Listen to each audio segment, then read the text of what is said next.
Today, we're going to take a look at what I consider the best value generator that Costco has on the market.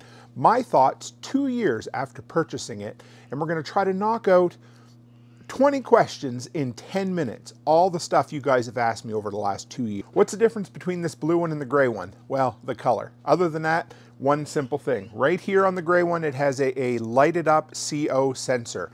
How loud is it? 74 decibels at 24 feet.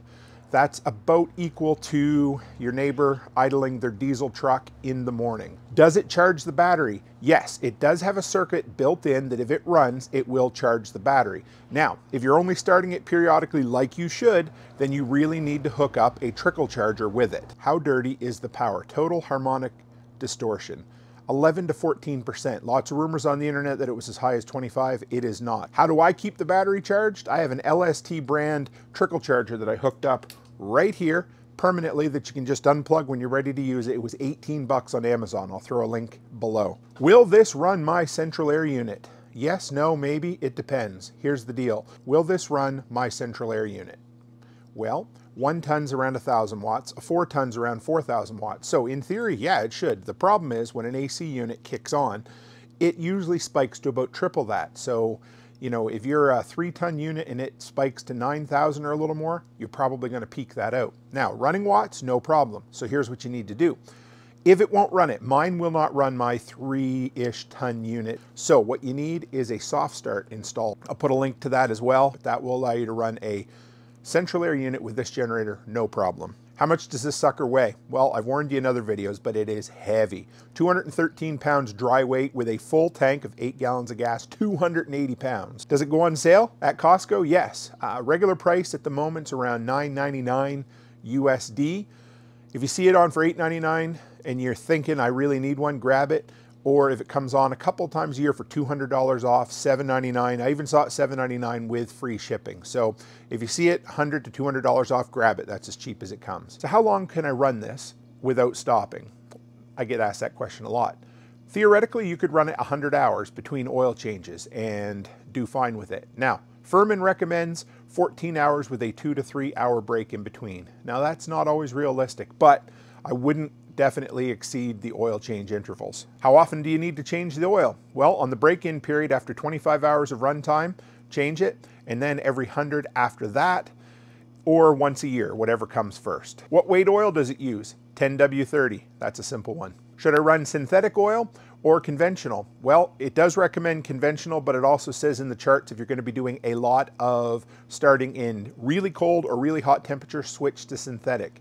It does not extend the amount of time that you can run between oil changes, but it will help it run better and start better in extreme temperatures. What size natural gas fittings and hose do I need? That's a good one. There is a 3/8 flared fitting right on the generator, and you need about a 1/2 inch supply line to run it. 1/2 inch is what's recommended, and it's what Firman sells. Is it quieter if I run it on natural gas propane than gasoline? No. I did the testing. At about 20 feet, it was 79 decibels, whether it was propane, natural gas, or gasoline. How long can I get out of a tank of fuel? You get about 12 hours on an 8-gallon tank of fuel, and you'll get between 5 and 6 hours on a 20-pound propane tank. Can I hook this up to a natural gas barbecue outlet on the outside of my house? Well, I did, right behind me there. It worked great. Just get yourself the right quick release fittings that will interact with that. Get yourself a hose and a fitting for the generator. Is it bonded or open neutral? Well, it is bonded to the frame.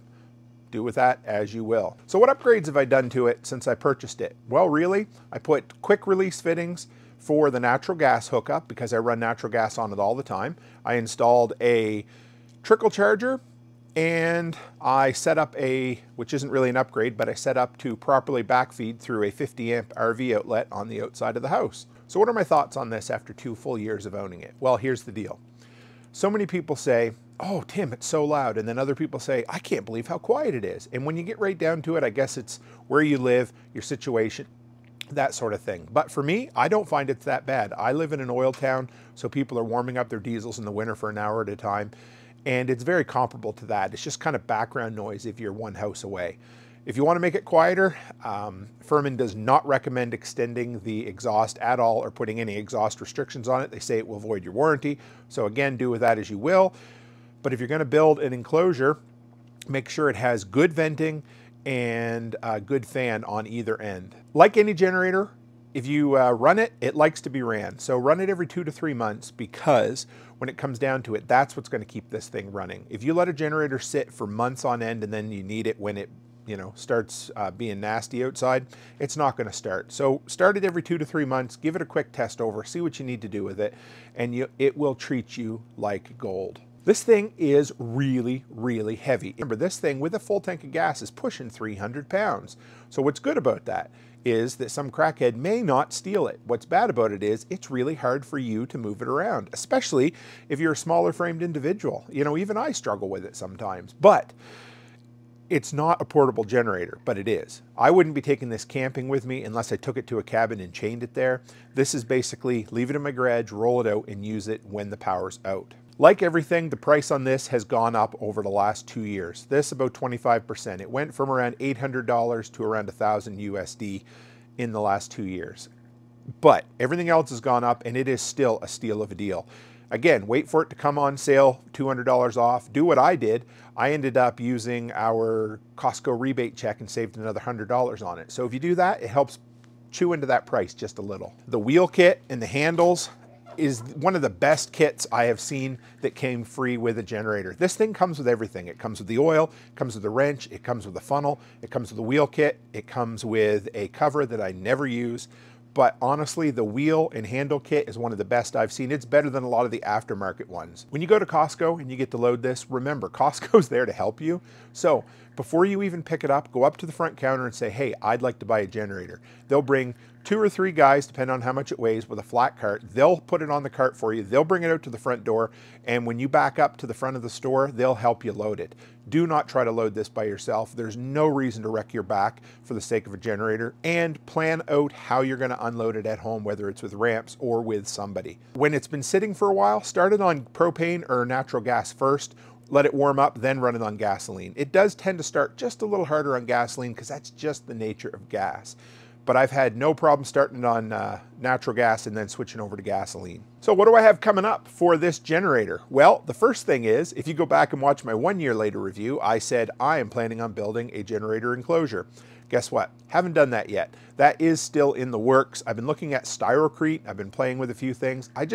We don't have a ton of power outages to justify the backyard space, but I am going to build one because I want to learn and I want to share it with you.